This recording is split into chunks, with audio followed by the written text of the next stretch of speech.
Hi everyone, I'm Sindhu Srinath from Bangalore, India. I'm going to be your course lead for SE0X Supply Chain Analytics.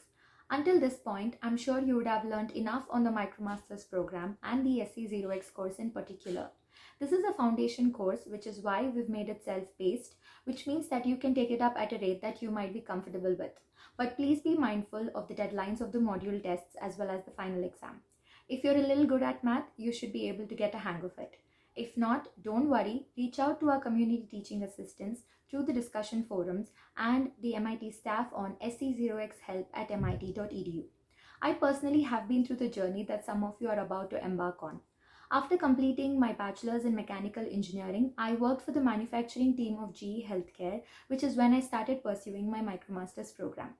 I completed the program in the year 2019 and went on to apply for the Supply Chain Management Blended Masters program, which I graduated from in the year 2020. So I know the nervous excitement that some of you might be going through. I look forward to interacting with you during the course through emails and the live events. Thank you for choosing MicroMasters program. Let's begin.